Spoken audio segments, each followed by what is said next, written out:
Vince Gill has everything an artist could dream of: fame, fortune, 22 Grammy Awards, and the absolute reverence of Nashville. Yet few people realize that all of it was built on losses so painful they take your breath away. Behind that gentle voice lies the death of his older brother, a marriage breakup that haunted him for years, and the terrifying moment he nearly lost his voice forever. At 68, when he should be enjoying peace and honor, Vince continues to face serious health problems, both his own and those of the people closest to him. Known as the gentleman of country music, he carries a depth of pain that few ever see behind the stage lights and timeless love songs. He grew up in Norman, Oklahoma, in the late 1950s, a quiet town where music came not from grand arenas but from family living rooms. His father, J. Stanley Gill, was a strict lawyer by day and a passionate musician by night, playing guitar and banjo on the porch to unwind. His mother, Jareen Gill, sang and played harmonica, turning evenings into small family concerts. Vince was the youngest of 3 children, raised in a house filled with bluegrass and country melodies. Music was not just a hobby, it was the thread that held the family together. When he was 5, his grandmother placed an old guitar in his hands. His first lesson was Old Shep, and from that moment he understood that music was a way to tell stories and express emotions too deep for words. The most important figure in his childhood was his half-brother Bob Cohen, 12 years older and his first musical companion. Bob believed in him before anyone else did. When Vince was 8, they performed Long Tall Texan at a local radio station. It wasn't a big stage, but with Bob beside him, Vince felt fearless. That bond shaped him. Then tragedy struck. In 1967, Bob was involved in a devastating car accident that left him with severe brain damage after a 3-month coma. He survived, but he was never the same. Vince, only 10, watched his brother slowly fade in spirit. In 1993, Bob died of a heart attack related to his injuries. By then, Vince was a successful artist, but he felt utterly broken. He later said he had lost Bob long ago, yet the final goodbye hurt just as deeply. Out of that grief came Go Rest. High on That Mountain, a song he had started after the death of his friend Keith Whitley, but only finished after Bob passed. The song became a funeral anthem across America and won 2 Grammy Awards, yet every time he sang it, the pain was real. His professional journey was far from easy. In the 1970s, he joined the bluegrass band Mountain Smoke, playing in rough bars, where audiences sometimes booed and threw bottles. Once, overwhelmed by disrespect, he walked off stage mid-performance, refusing to let anyone mock his music. In 1978, he joined Pure Prairie League, eventually becoming lead singer and gaining national attention with Let Me Love You Tonight. Fame came, but internal conflicts split the band, and in 1982 he left, starting over once again. Moving to Nashville, he released solo albums that initially struggled to gain traction, played session guitar for artists like Rosanne Cash and Emmylou Harris to survive. Success finally arrived in the 1990s with When I Call Your Name and I Still Believe in You, establishing him as one of country's leading voices. He would go on to win 22 Grammy Awards and become a 5-time CMA Male Vocalist of the Year. In 2017, he was invited to join Eagles after the death of Glenn Frey, honoring one of his childhood idols by helping carry the band forward. Yet even at the height of success, life tested him. Several investment ventures failed, costing him millions of dollars and leading to sleepless nights filled with regret. His first marriage to Janice Oliver ended in 1997 after 17 years. Fame, constant touring, and rumors surrounding his friendship with Amy Grant created distance and tension. The divorce left him feeling like he had failed, especially as he watched his daughter grow up amid the separation. In 2000, he married Amy Grant, and together they welcomed their daughter Karina in 2001. Their life seemed calmer, but health crises soon followed. Vince faced severe vocal cord problems that required surgery, with doctors warning he could lose his voice permanently. Later, he battled kidney stones and infections. In 2020, Amy was diagnosed with a rare congenital heart defect requiring open-heart surgery at Vanderbilt Hospital. Vince waited anxiously through the 5-hour procedure. She recovered, but in 2022 she suffered a traumatic brain injury in a bicycle accident near Nashville. The fall left her unconscious and struggling with memory loss and balance issues. Canceled performances to care for her, cooking meals, managing medications, and singing softly to comfort her. Their daughter also faced health challenges, deepening the family's trials.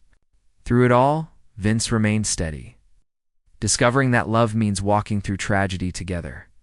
Even as the music industry changed, he held firm to his values. He quietly disagreed with the stadium-style spectacle popularized by artists like Garth Brooks, believing country music should center on storytelling rather than fireworks. He once criticized the superficiality he felt in trends symbolized by Billy Ray Cyrus and Achy Breaky Heart, fearing that depth and authenticity were being replaced by quick entertainment. For Vince, country music was sacred, a place where real stories mattered. Now at 68, he continues to tour, including his 50 Years from Home tour celebrating half a century in music. With a special residency at the historic Ryman Auditorium, he still performs with the Eagles and continues writing deeply reflective songs. His album, Oki, explored social issues, faith, and personal pain, proving he has never stopped growing as an artist. Behind the calm, gentlemanly image stands a man shaped by grief, financial loss, marital failure, health scares, and the constant fear of losing those he loves. Yet he continues to sing, to create, and to believe that music heals. Vince Gill's story is not just about awards or fame. It is about resilience. It is about a boy from Oklahoma who endured heartbreak after heartbreak and still chose to turn pain into melody. The tragedies in his life never disappeared. They became the undercurrent of his art. And perhaps that is why his voice still moves millions, because every note carries something real. No matter how many times life knocked him down, he stood back up, picked up his guitar, and sang again. Through every chapter of his life, Vince Gill has carried the weight of memory like a quiet companion. The older he becomes, the more reflective he seems on stage. In recent performances, he often pauses between songs, not for dramatic effect, but to tell stories about his brother Bob, about the early days in smoky bars, about the nights he doubted himself. Audiences no longer just hear polished hits. They witness a man looking back over decades of triumph and heartbreak with humility. There is something different about Vince now. The ambition that once pushed him to prove himself has softened into gratitude. He speaks openly about how close he came to losing everything that mattered: his voice, his marriage, his health, and at times even his faith. Is admitted that success did not shield him from insecurity. Even at the height of his fame in the 1990s, with awards piling up and sold-out arenas applauding him, there were nights he lay awake wondering if it could all disappear the next day. That fear, rooted in the early loss of his brother and the instability of his early career, never completely left him. His relationship with Amy Grant deepened in ways neither of them expected after her medical crises. Vince has said that sitting beside her hospital bed changed him more than any award ever could. Watching someone you love fight to breathe properly, struggle to remember simple details, or relearn how to sing forces you to redefine what truly matters. Fame becomes background noise. In interviews, he has described those months as terrifying but clarifying. He realized that the stage lights, applause, and even the Grammys were secondary to simply being present for the people he loves. Even his performances of Go Rest High on That Mountain have evolved. What began as a farewell to his brother and friend has turned into something broader, reflection on mortality itself. When he sings it now, there is less raw shock and more quiet acceptance. He still grows emotional, but it is the emotion of someone who understands grief as part of life, rather than an interruption of it. The song has become his lifelong conversation with loss. Financial setbacks that once embarrassed him are now lessons he shares openly. He has spoken candidly about failed investments and the sting of watching millions vanish. Instead of hiding those mistakes, he frames them as reminders that artists are human and vulnerable. For someone known as the Gentleman of Nashville, admitting missteps only strengthened the respect people have for him.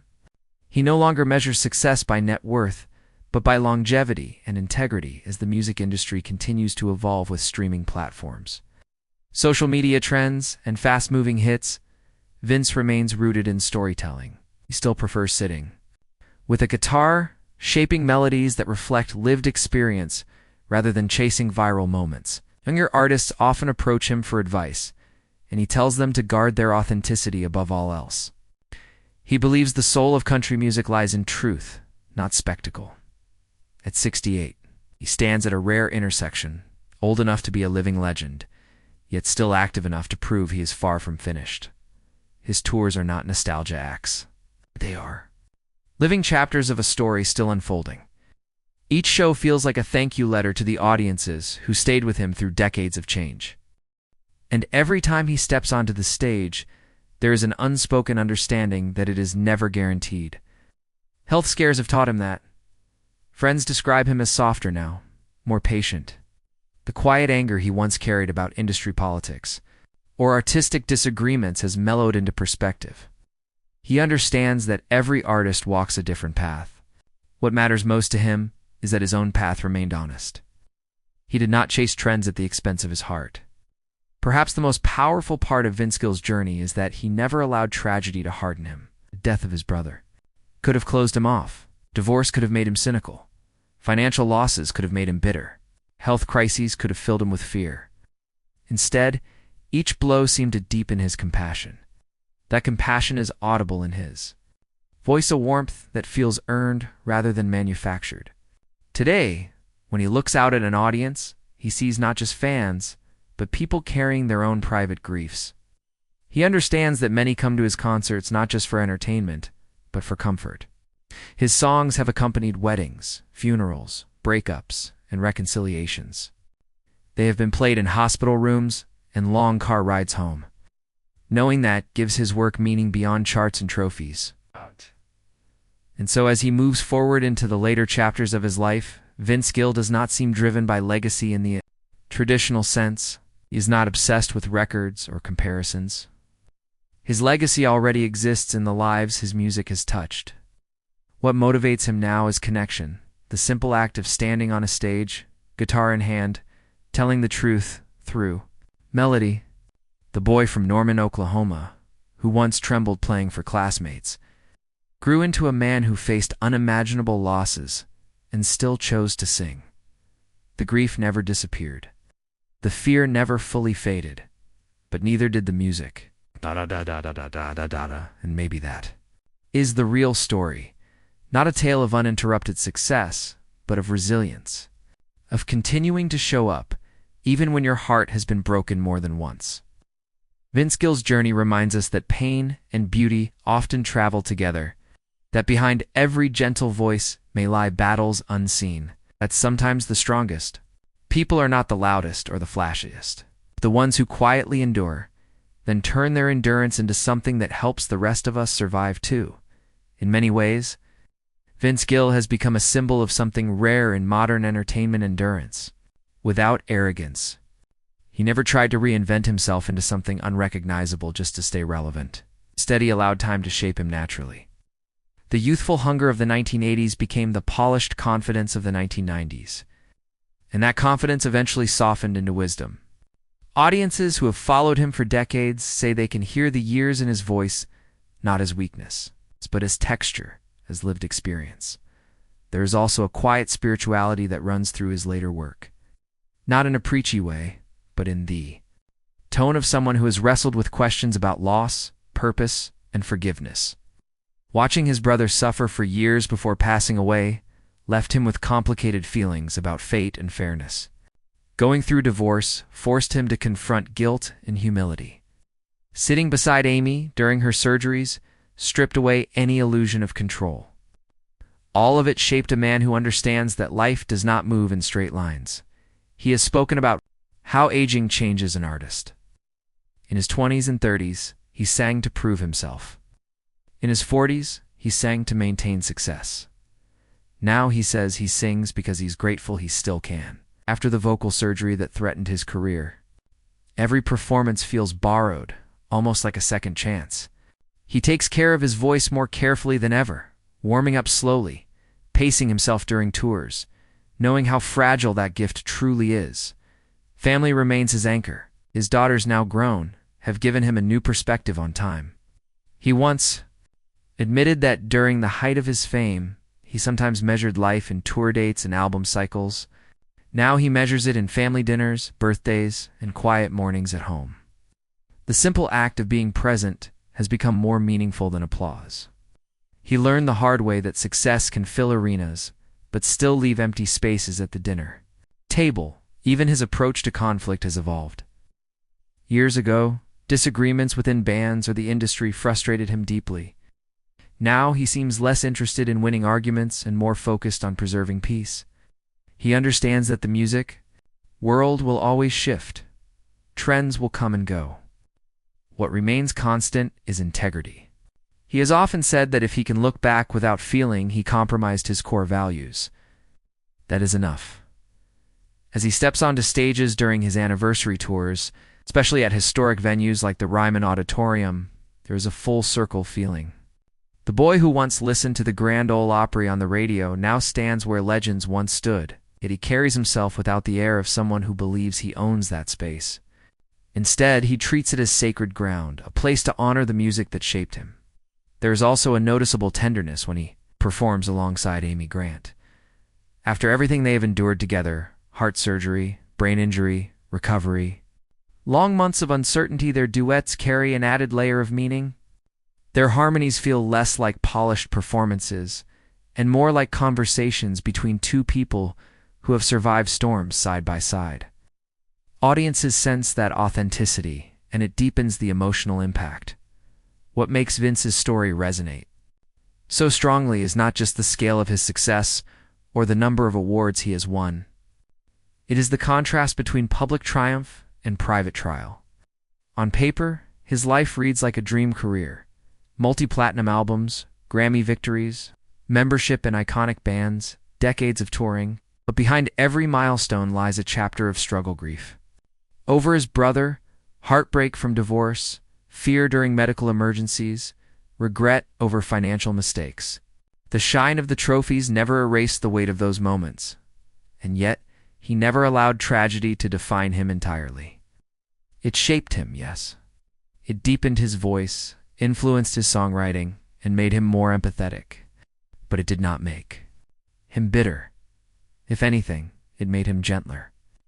Those who work with him often describe him as one of the kindest figures in Nashville, someone who encourages younger musicians and treats crew members with the same respect as executives as he moves forward.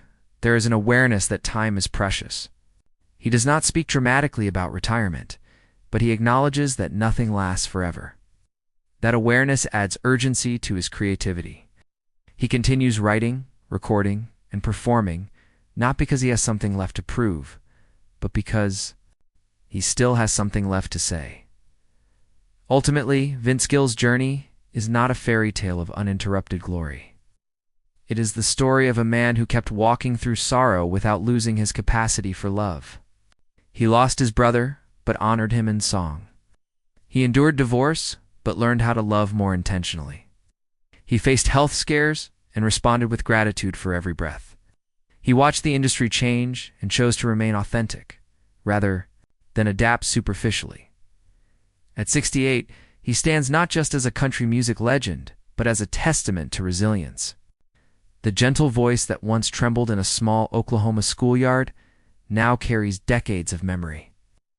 Every note holds a piece of his history: joy, regret, faith, fear, and hope intertwined. And as long as he continues to step onto a stage with his guitar, there is a quiet promise in his presence. No matter how heavy life becomes, there is always a melody waiting to carry us through.